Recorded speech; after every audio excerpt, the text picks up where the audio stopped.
Student কেমন আছো? I hope প্রত্যেকে শুধু ভালো নয় ভীষণ ভালো আছো। স্ক্রিনের উপর একটা প্রশ্ন দেখা যাচ্ছে, তাই না? প্রশ্নটা কি বলেছে দেখো, বলেছে যে 2tan30 divided by 1 minus tan square 30 সমান কত? ওকে, চলো আমরা ফটাফট করে অঙ্কটা করে নিই। দেখো 2 থাকলো, tan30 মান কত?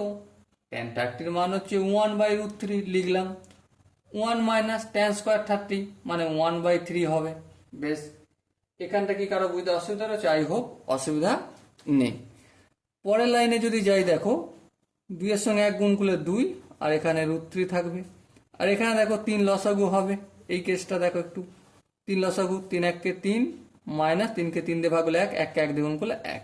ওকে, তাহলে কি পেলাম আমি? 2/√3। এখান থেকে 3 মাইনাস 1, তাহলে 2 হবে, কিন্তু 2টা লব, কিন্তু এখানে হরে করতে হবে। কেন করতে হবে বলো তো? মন দিয়ে বোঝো কেন করতে হবে। কারণ এটা ভাগ চিহ্ন আছে, আমি এটা গুণ করেছি, তাই না? আচ্ছা, এই 3টা হর ছিল, এই লবে করে দিলাম। এই দুই ক্যান্সেল আউট হবে। হ্যাঁ, ঠিক আছে। এবার লক্ষ্য করো, এখানে 3 আছে, √3 আছে, হরে সম্ভবত √3টা রাখলে চলবে না আমার, সেই জন্য এখানে একটা √3 দিয়ে গুণ করতে হবে, এখানে একটা √3 অটোমেটিক এসে যাবে। সো আলটিমেট কি পাবো? 3 × √3, আর এখানে একটা √3 আর একটা √3 গুণ করলে শুধু 3 হবে, তাই না? তাহলে এই 3 কেটে গেল। সো আলটিমেট কি পেলাম? √3 আনসার পেলাম। সো আই হোপ প্রত্যেকের বোঝা গেছে এখানটায়।